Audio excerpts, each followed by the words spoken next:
susunod, diretso naman tayo kay Mama Maria and Sir Jose Ilagan from In Life Australia and Star Central Magazine. Hello po, magandang araw ka, pamilya.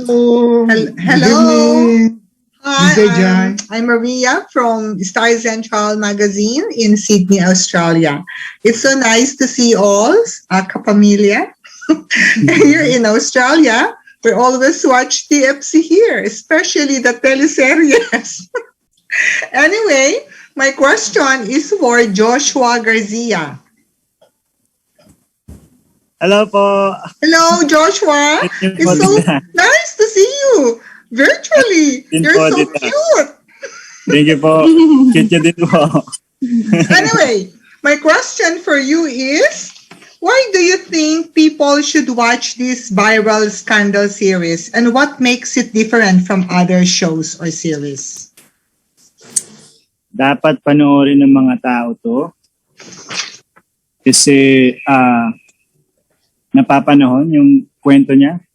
Daming nag-viral na videos ngayon. At napakagagaling ng mga cast, mga director. At syempre, yung lesson na may bibigay nito sa mga tao, yung matututunan ng mga tao. Ayan. Ayun po. Oh, thank you. Very well explained. Thank you. Thank you. Thank you all. And this is Jose Ilagan. Well explained. Hello, good evening, kapamilya, DJ Chai, and of course to one and all. I will go directly to, my question is intended for Charlie Dizon. Hi, hello po, Sir Jose. Before I proceed to my question, I watch you sa Bagani being si Marikit. Wow, thank you po. Bilib ba ako sa acting mo ron kasi medyo marami kang ron, action, drama. Ikaw yung third wheel dun parang third wheel dun. So ngayon, eventually, napanood ko rin yung Four Sisters Before the Wedding. Ikaw yata si Jane Salazar ba yun? Nung fan mo? Eddie Salazar po. Eddie, sorry. Lalaki, Sir Jose, lalaki si CJ. Sabi ko nga, itong si Charlie talagang may mararating to hanggang sa ayun na nga. Congratulations for winning the Best Actress Award sa MMFF. Opo, thank you po. Sa fangirl, no? Ngayon, heto ka na naman sa viral scandal being Rica sikat. Mukhang sisikat ka na naman ng gusto rito dahil sa pangalan pa lang. Thank you po. And to everyone, talagang puro magagaling lahat ng mga cast ng viral scandal. Kaya excited na kami talagang panoorin to eh. Anyway, ang question ko is para sa iyo talaga. Opo. What do you think is the biggest challenge to taking on your role as Rica sikat dito sa viral scandal? Opo. Siguro yung biggest challenge ko po is yung mga pinagdadaanan ni Rica, hindi ko po yun napagdaanan sa totoong buhay. And yung mga issues na tinakel po, kumbaga, yung issues na tinakel po dito sa show, yung po yung totoong nangyayari sa buhay. Pero sa character ko po kasi, and kay Charlie, magkaiba po talaga. And bago naman po mag-start tong show, talagang hinimay ko po talaga yung character ko, kung paano ko marerelate sa akin. At least man lang close yung emotion na maipapakita ko para maiportray ko po si Rica. Oh, thank you very much. That was well said. Thank you for that very good answer. Thank you. And I think that's all that we can ask for now because marami pa kaming kasunod na maybe the same questions yung tatanong ko. Anyway, we really appreciate this wonderful opportunity to see you guys. At ngayon, virtually nagkakausap tayo and we're really very happy about that. And for sure, dito sa Sydney, Australia, not only in the whole of Australia, ang mga Pinoy dito naghihintay ng panoorin tong viral scandal teleseries. Okay, thank you everyone. Thank you po. Bye. Sir Good Jose. night everyone. Thank you, DJ Chan. All the best. Bye. Sir Jose and Ma'am Vicky, mag-ingat kayo mag-ingat po kayo dyan. Namimiss na namin kayo sa Sydney. Sana makabalik na ang mga TFC shows natin. Wow, kami rin. Kami rin. excited na kami, hindi na kami makapunta ng Pilipinas eh.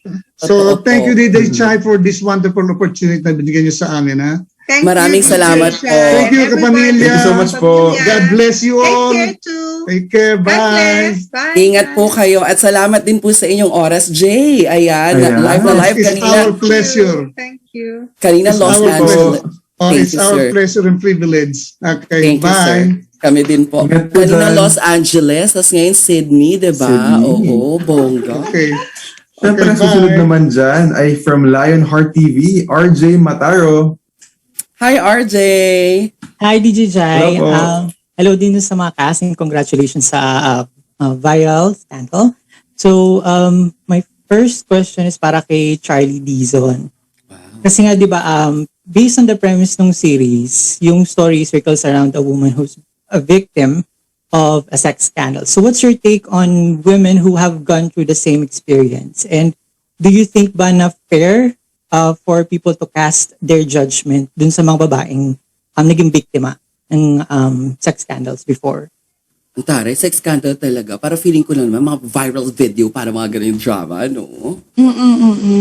Ako for me po, yung take ko po sa ganun, syempre unfair po talaga kahit naman po hindi babae. Pero halimbawa na ilagay ka sa ganung klaseng video na hindi mo ginusto, talagang masama po. And for me, sana po yung mga tao mas maging open na alamin nila yung facts sa talagang nangyayari. Kasi yun po yung mahirap sa panahon ngayon na ginajudge lang ng tao base dun sa nakikita nilang kumakalat. Kaya, ayun po. So my next question naman po is para kay Miss Dimples Romana. So, and if you have naman po someone in your life who had gone through what Charlie Dizon's character went through, paano po ba kayo mag-react? And do you think po ba na it's time for Filipinos na baguhin yung mindset na nagvi-victim blaming when it comes to yung mga nagiging victim ng mga viral videos? Hi RJ, magandang gabi. So I think, that question really hits the mark for us. Kasi 'di ba, so many things hindi natin naiintindihan because hindi natin tinatanong. Hindi natin alam kung bakit, anong nangyayari. I think information is power because when you don't have the information, you're either afraid or speaking or firing with blank bullets kasi hindi mo alam kung anong sinasabi mo. So ako para sa akin, I think that generally with yung tema ng tanong mo, I think generally palagay ko dapat mas pagtuunan natin ng pansin kung ano ang proseso at sistema na dapat sundin talaga natin para mas maintindihan natin ang mga ganitong bagay. Kasi yung mga pangyayari like victim blaming and also as soon as a video comes out, then we just don't know exactly what to do. Hindi natin alam, ano bang gagawin? Do you report it? Where do you report it? Pag na-report mo ba, gaano katagal pa ito mangyayari? Ano ba ang dapat? Anong mga sistema? And I'm feeling ko baka sakali through the show, we'll be able to find a way. No, since masyado namang maraming nangyayari na ganito din, baka mabigyan natin ng solusyon. And that way, matulungan natin yung mga nagdaan dito. Kasi wala pa naman ako talaga yung ako mismo nakakilala. And siguro, ako, ina-absorb ko pa lang yung pinagdadaanan namin bilang sikat family. Minsan na-overwhelm na ako eh. Maswerte na lang ako na mahuhusay yung mga kasama ko talaga nagtatrabaho dito. So I think, through the show, we may be able to hopefully come out with a system on how we can go about things like this. Because this is happening every single day. And ang nangyayari lang is that it comes out, we judge, we comment, we like, we share. And then, again, gano'n naman ulit, di ba? So, how do we put a stop to it? We find a way to learn it. Paano ba? Sino ba? Determine identification and stuff. And solution. Yun naman ang gusto natin dito, di ba? Magkaroon ng solusyon para hindi tayo parang nasa isang cycle of a very unhealthy and toxic, human connection para sa akin. Yes, yan. Thank you po, Ms. Dimples. Thank you. Maraming salamat kay RJ Mataro mula sa Lionheart TV. Susunod ang magtatanong ay si Marco Polo or Marco Polo Demo from www.kwentonitoto.com. Justin, anong kanyang katanungan? Ayan, ang question niya is for Marcus. Napakaganda nung sinabi ni Miss Dimples about kung paano i-address ang someone who's involved into a viral video or a viral scandal. Ang question is hypothetical. If ikaw daw meron kang kaibigan na nasangkot sa ganitong klaseng viral scandal at alam mo yung totoong nangyari, what will you do? Para sa lahat ito, no? Kay para sa Marcos. lahat? Kay Marcos. Si Marcos, ayan. Okay, so if I had a friend, doesn't matter if it's boy or girl, at nandun sila sa sitwasyon na meron silang viral and you know the video, truth. Yeah, and I know the truth, of course, I would do everything in my power to defend them. I wouldn't stand idly by and see, because at the end of the day, everything that's said on social media, regardless of if we say na ignore lang natin yan, don't let it get to you. At the end of the day, it does get to people. Just reading that stuff can really affect someone mentally. It may ruin their day, it may ruin their month. And if I was a good friend, that I'm hoping that I would be, I would defend them with all of my power, with all of my honor. Sa hanggat kaya ko. Sorry, nagbibinata ako. Thank you, Marcus. Ayun lang, Thank you. yung question ni Marco Polo Temo, DJ Jairo, NJ. Justine, parang ang ganda nung tanong niya kasi syempre parang 'di ba very relevant naman talaga yan dito sa ating viral scandal na series. Thank you Marcus for your answer. I wanna hear the answer naman of Kyla, Max, si Jake at saka si Gian din. Oo. Same question. If you have friend na ganun, paano mo i-handle? Any question? Sorry. The question, Justine, correct me if I'm wrong, no? If you have a friend na naka-experience ng same experience with what happened to Rica's character, how are you going to handle that parang bilang kaibigan? Especially kapag alam mo yung totoo. Kapag alam mo kung anong totoong nangyari. Thank you, Justine. I think in terms of viral scandal, it depends on what the video is about and the involvement of the friend. So if the friend a victim or the aggressor or a bystander. So there's a lot of factors that come into play in terms of that. Of course, as a friend, and if your friend is a victim of that, I would say that, of course, even Marcos, you would want to be there to support that person because you don't know what's going through their minds as well and what kind of mental struggles that they're going through that were impacted by that viral scandal. So, Fairness. Yeah, well, as a friend, I mean, it also tests people's friendships when our friends are in these types of situations. Na, sometimes these are not their better days. If you're like in a scandal, and that's also one of those situations where your friendship also is tested. Kung gaano kalalim ba talaga yung support mo sa mga kaibigan mo, tiwala mo, pagmamahal mo sa kaibigan mo. And I guess doon din magpapakita kung anong klase ka rin kaibigan sa kanya. For me, I think it's, you have to support. You have to be there for them if you are really a friend. Sure.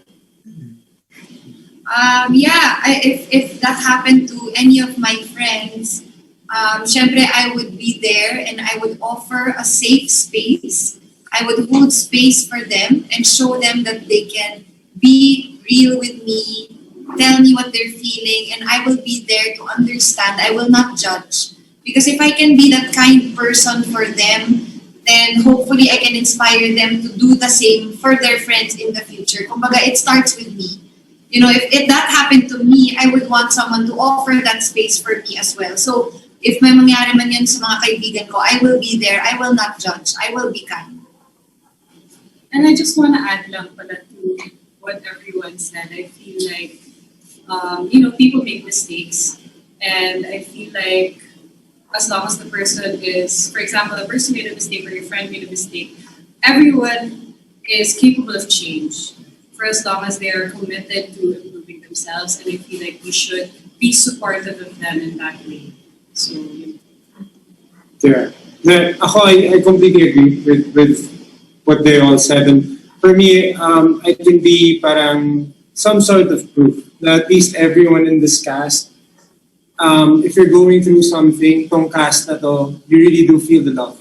no matter what happens. Alam mo yung parang kahit anong pinagdadaanan mo, itong cast namin, like I said yan, nung una ako nag-post, parang we came into this cycle as strangers. We barely knew each other. And then, ang nakikita mo lang sa papel yung relationship mo with all these people. But after one cycle, we left as a family. I can really say na for everyone in the cast, lahat ng tao dito, I personally, can say na they're very supportive and very loving individuals.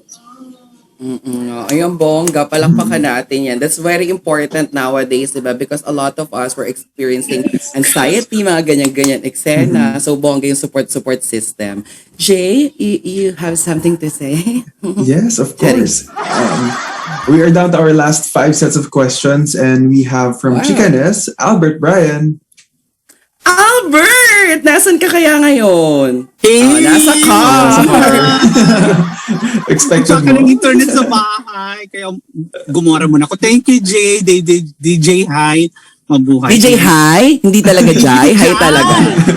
Kay Albert sinasabi ko sa'yo. Like, congratulations to everyone, to all the cast. So yung first question ko, I'd like to address this to Charlie and Joshua.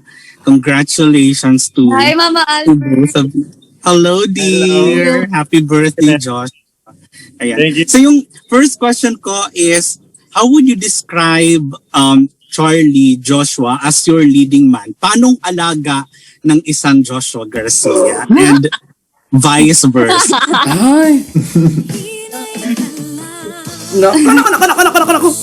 Kanina ba sound effects? Kay Mama Joy ba? Oo, sa akin. And then, Mama Albert, siguro masasabi ko kay Joshua, very gentleman and talagang tinutulungan ako sa mga eksena. Actually, pareho po sila ni Jameson na very sweet sa akin and gentleman. Kaya masasabi kong swinerte po ako sa mga kapartner ko ngayon. Ginalingan ko. Ikaw, girl. Joshua.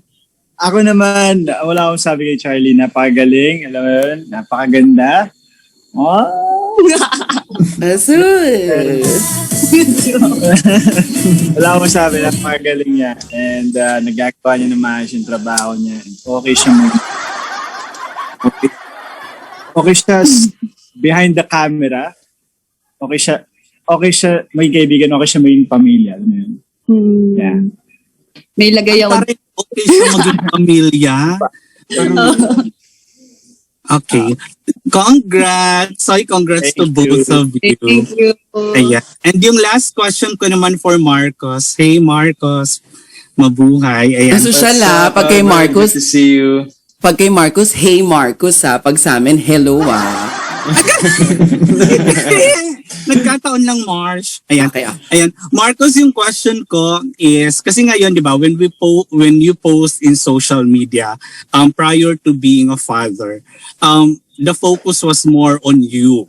Now, na parang nag-expand na yung mga pinupost natin sa social media. And of course, the reaction as well, hindi lang centered on you, but of course, with the people surrounding you as well, especially your immediate family. Like, paano nagbago yung responsibility mo in social media to ensure na parang hindi mailalagay sa hindi magandang sitwasyon yung mga posts na related to your family? Thank you for that question. That's a good question. A lot of people wonder this at marami rin nagtatanong sa akin kung okay lang na palaging pinapost yung anak ko or family moments. Pero para sa akin, as a new father, it's my whole life flipped upside down. So when it comes to social media, I can't help but be proud of the family that I have, the beautiful boy that I have. And whatever I post, if people decide to say things or to think that it's wrong to share that, or if it might be too personal for social media, it's not for me. I'm just using social media to voice my emotions, to share my pride in my family. And social media it can be used in so many ways. And the unfortunate situation which we're in today in our day of technology is that it's also a medium to share negativity, and sometimes a lot more people lean that way. But it's always looking at the silver lining, the positive moments, and that's what I try to use just looking at my son smile. It makes me laugh, it makes me smile, it makes me cry. So I hope that's the same for everybody that sees my posts. Thank you, Marcos. Yes, we Salamat din, experience that. Yung gusto mong ipa-experience na i-experience din namin. Thank you so much. It's so and good to see you. Thank you so congratulations. much. Thank you, DJ Jai. Thank you, Albert. I miss you. Miss you, Mars. Bili ka na ulit ng mga damit ko, ha? Tagtinda pa. Jay! And up next, we have from Pepe H. Melba R. Llanera. Tita Melba Llanera is in the house. Hi. Hi, Mars. Hi, kumusta kayo? How are you? Kamusta kayong lahat? Yes. My first question is for Charlie and for for Joshua. If ever kasi bilang isang artista kasi, definitely part na ng buhay nyo ang intriga na ma-magnify yung mga kilos nyo, no? If ever, let's say, na-involved kayo sa isang video scandal, did you admit it? Aaminin nyo, papa-interview kayo, or you will just, dead man na lang, and let, parang hayaan mo na lang mamatay in a natural death yung issue? Wala ko, Ate Melba, depende siguro sa sitwasyon. Depende sa klase ng video na nag-viral. Kung alam kong kailangan kong mag-explain, mag-explain ako, pero kung kailangan kong huwag na lang magsalita, gano'n na lang gagawin ko. Depende talaga, Ate Melba, sa sitwasyon. Ako po, hindi pa po nangyayari sa akin. Sana wag po mangyaring ganun. Hindi ko pa din po alam kung anong gagawin ko sa ganong klaseng sitwasyon. So siguro pag nandun na po ako sa sitwasyon, i-cross ko yung bridge when I get there. Thank you po. Yes, thank you. My next question is for Joshua. Joshua, kasi naging viral din yung friend mo with Katniel. Yung tawag nyo with Ria, tawag nyo. Atay niyo, Ate Melba? Naging viral din yung friendship mo with Katniel, with Ria. Tapos kasi recently na parang sabi mo parang during the lowest point of your life, parang sa mga naging problema mo pinagdaanan mo, napakalaking tulong ng pagkakaibigan mo, ng grupo nyo. What's so special about this friendship? Bakit mo nasabi yon? Well, Ate Melba, napakahirap ng... Sila kasi yung nandun para sa akin, yung mga time na, especially nag-pandemic, nakakulong lang ako palagi sa kwarto, alam mo, hindi kasi ako may lumabas din. So, laking tulong na ginawa nila na lumalabas kami, ang dami namin activities na ginagawa, and sila rin kasi yung nandiyan nung time na yung mga may problema ako, sila yung nandyan para sa akin, hindi sila nawala, kahit na aminado ako na wala ako. Yun, sobrang pasasalamat lang at sobrang grateful na nandiyan sila para sa akin.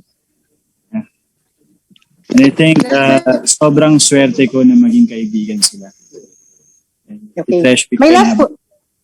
Okay. My last question is that viral din for Joshua, Josh, para we have a chance right now, mabihira lang tayo magkita at magkausap, no? Okay, kasi recently, na-interview ni Ogie Diaz si Ivana and she admitted na crush ka niya. And nagkaka-DM daw kayong dalawa. How does it feel, no, na isa sa pinakamagandang babae ng showbiz is ang laki ng paghanga sa'yo, bilib sa'yo, and parang kinikilig sa'yo, and nakakapagpalitan daw kayo ng message? Well, Ate Melba, ano ba? Ako parang Charlie ako. Charlie ako. Hindi ako, kung may humanga nakakadagdag ng confidence yun, di ba? Para sa lalaki. Pero,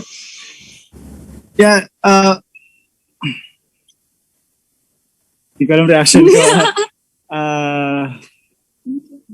Syempre, thank you. Kasi syempre, na-appreciate mo yung work kong ginagawa. Yung pamag-acte. Yung base sa narinig ko at nakita ko, sabi niya na parang appreciate niya daw yung acting ko and thankful. Very thankful ako. As an actor, Maraming salamat. And I'm open. Maging kaibigan, okay lang sa akin. Okay. Maraming salamat sa inyo. And I wish you all the best. Napakaganda ng trailer na panood ko. And thank you sa buong cast, sa buong directors and writers. Thank you. Ingat kayo ha. Jai, thank you, Jai. Jay, maraming Love you, salamat. Melvs. I miss so you. much po. Maraming Thank you, thank salamat kay Tita Mel Villanera ng pep.ph. Ito